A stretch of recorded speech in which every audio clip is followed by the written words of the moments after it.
Hello everyone.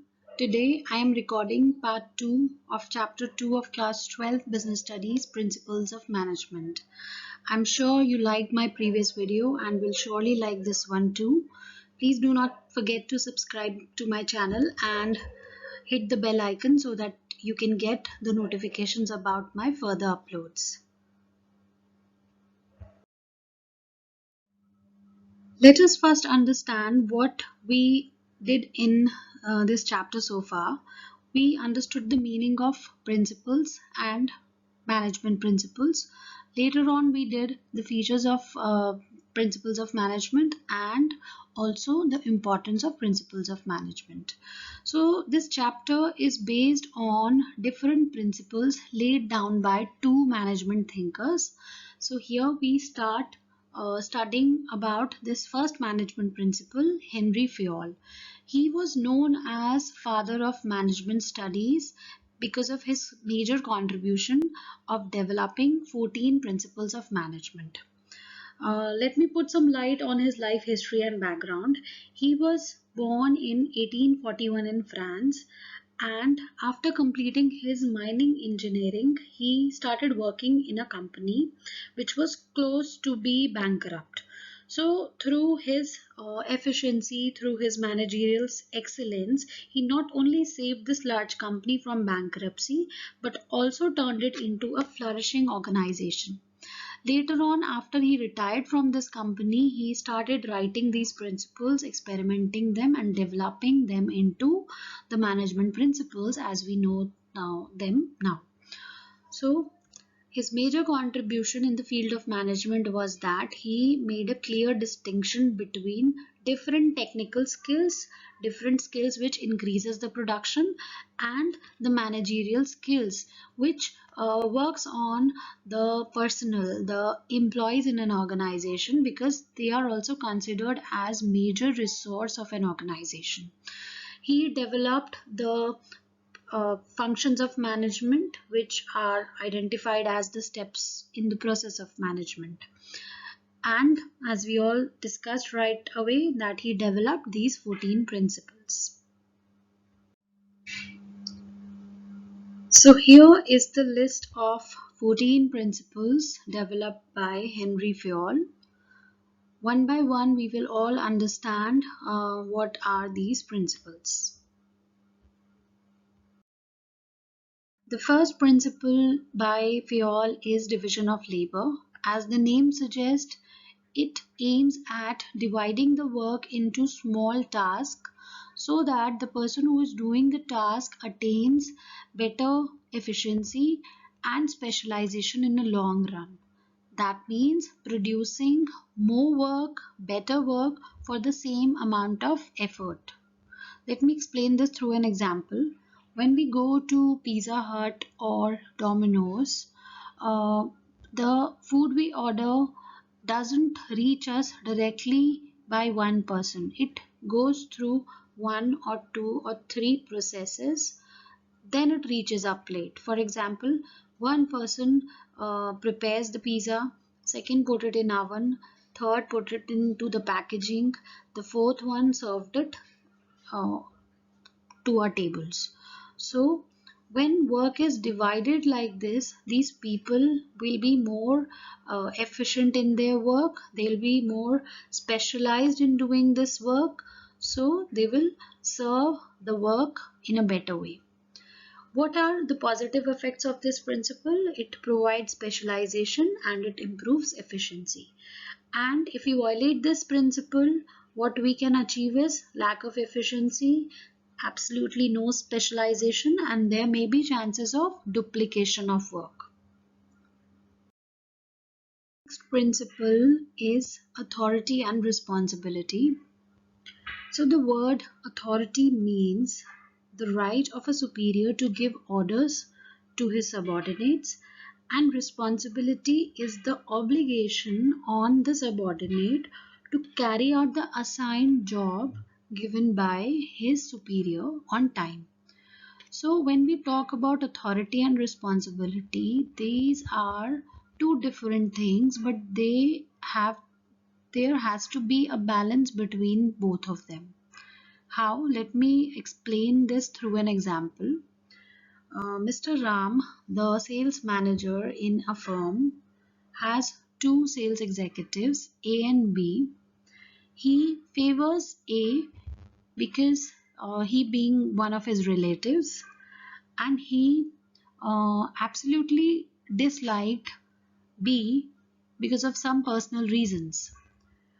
So there is a company's policy that 100 TVs could be sold by one employee, and the credit facility has to be 60 days.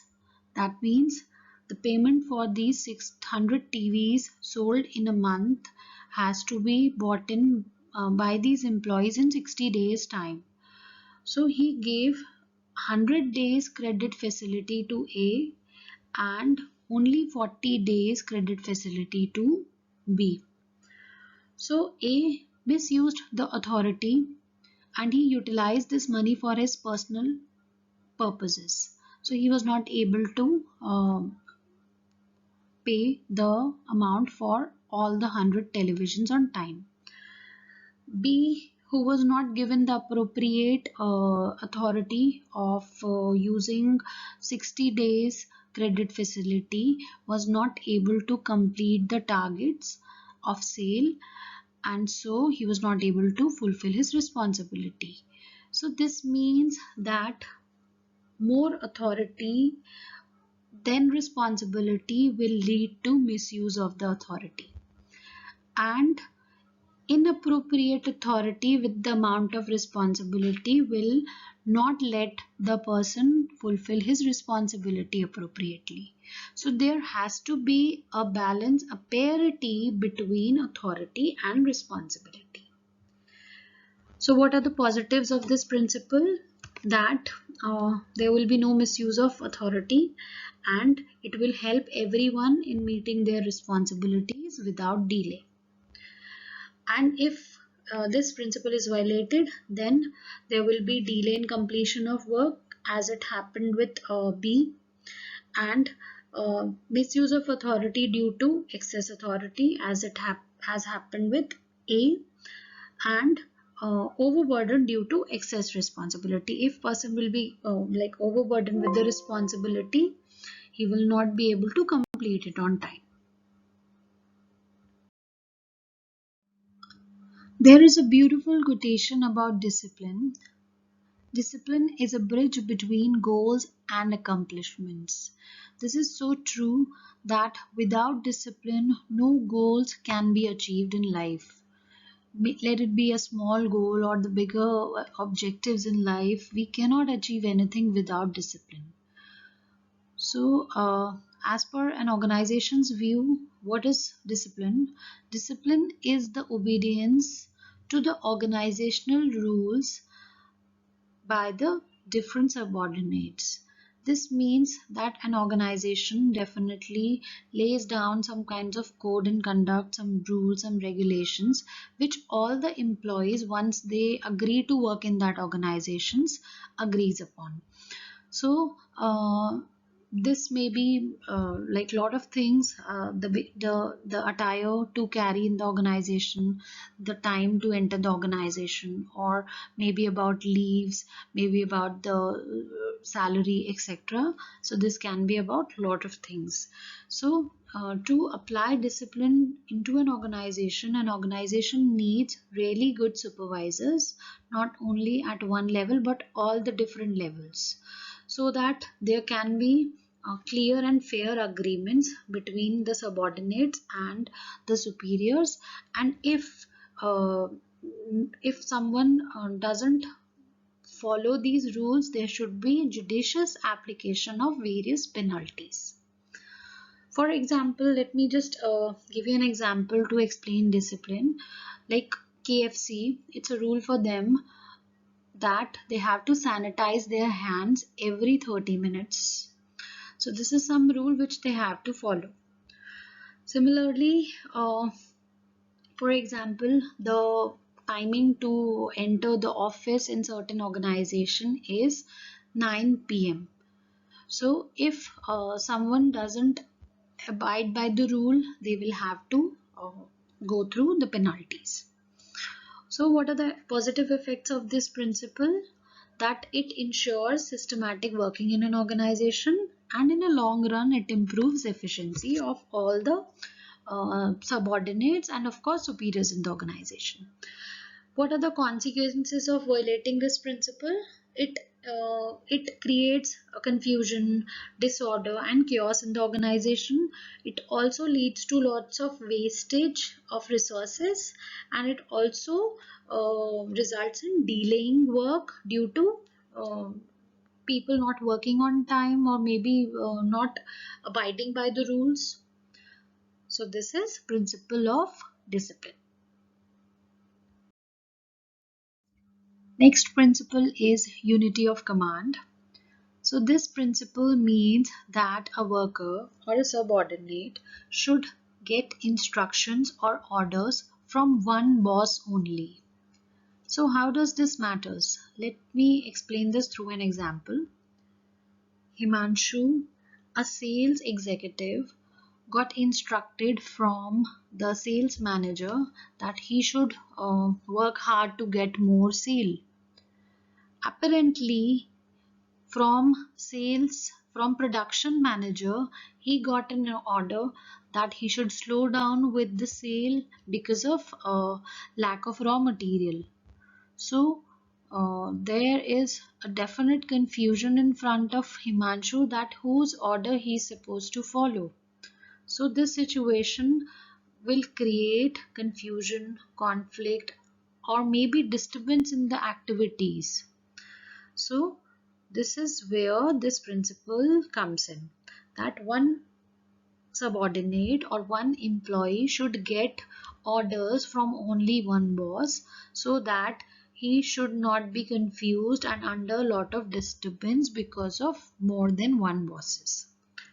So what are the positive effects of this principle? That if the employee like Himanshu will get order from one boss, there will be no confusion. There will be no ego clashes between these different superiors also. And this will provide the organization more effectiveness and efficiency. What are the negative effects of violating this principle? It will create confusion, as I just mentioned.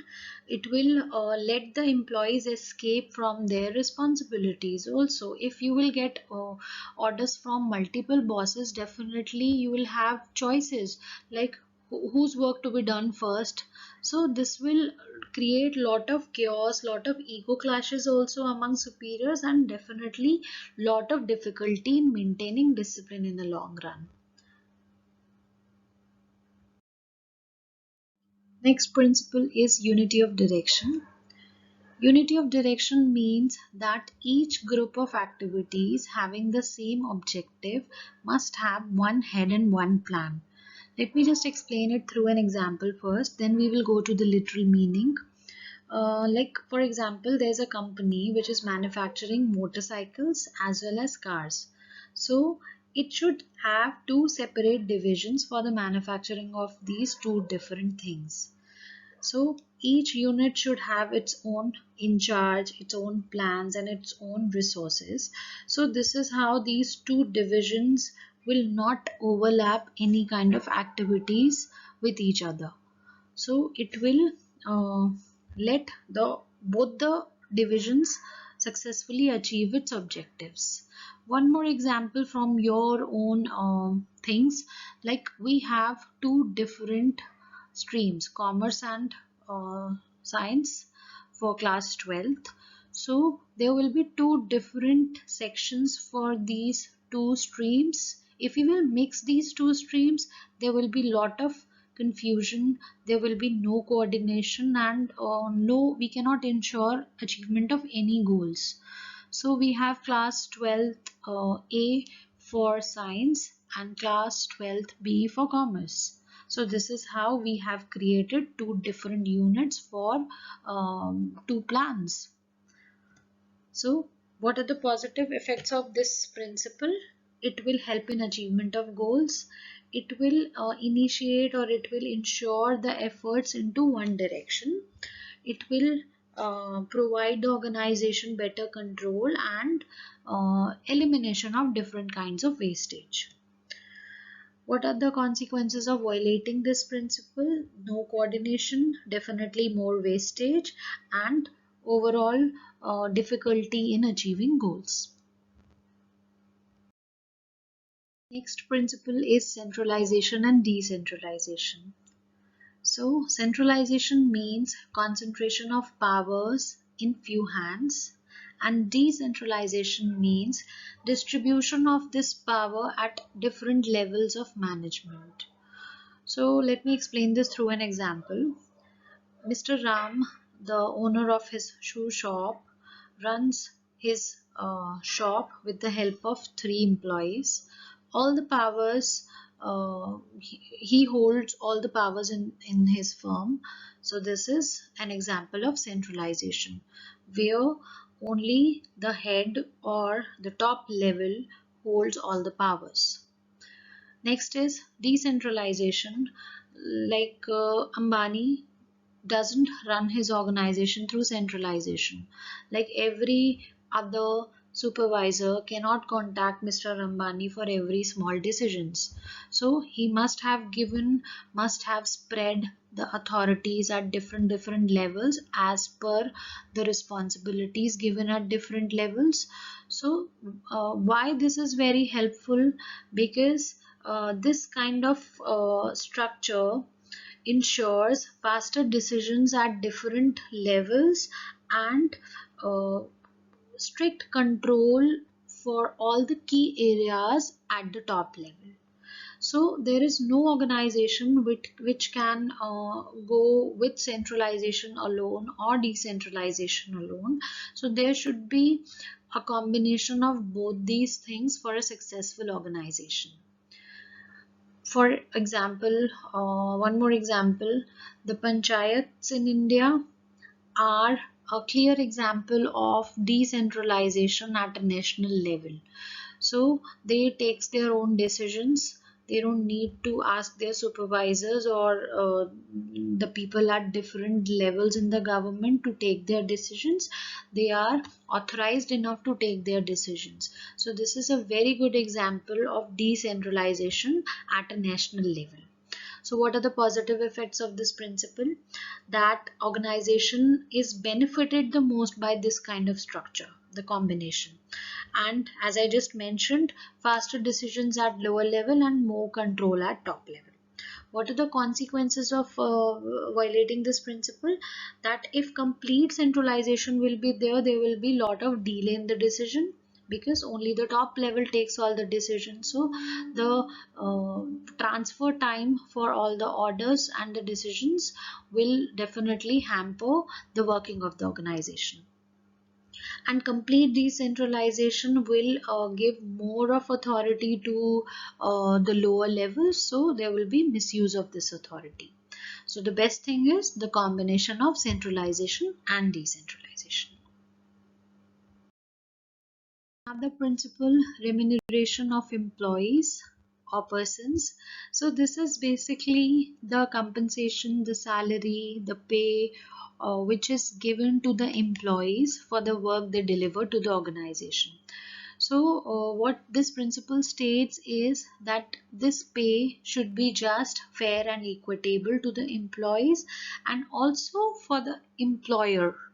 That means it should be within the paying capacity of the organization. There might be a condition that the salary or the pay which is fair for an employee might not be fair for the employer. Because once the pay is decided, it has to consider various factors like inflation in the market, the capability, the experience of the worker. So there should be a fair and an equitable balance between deciding and expecting the pay. And one more thing should be ensured here, that this should be the pay which ensures at least reasonable standard of living for the employee. So what are the positive effects of this principle? That if employees will be given good remuneration, they'll be motivated to work more, there will be more devotion, more commitments from their behalf. What are the consequences of violating this principle? There will be increase in employee turnover. Employee turnover means the number of employees which were brought into an organization. So if more employees will leave the organization, the number of employees brought in by the uh, organization that year will be more. So this is employee turnover. So increase employee turnover, that means more expenditure on their training and lesser efficiency, because every employee takes a lot of time to adapt to the organization. Dissatisfaction and demotivation in the minds of employees, and again overall efficiency of organization will hamper due to inappropriate remuneration. So we have reached the end of this video. The other 7 principles will be covered in the next video. Please do not forget to subscribe to my channel for the further notifications. Thank you so much for watching.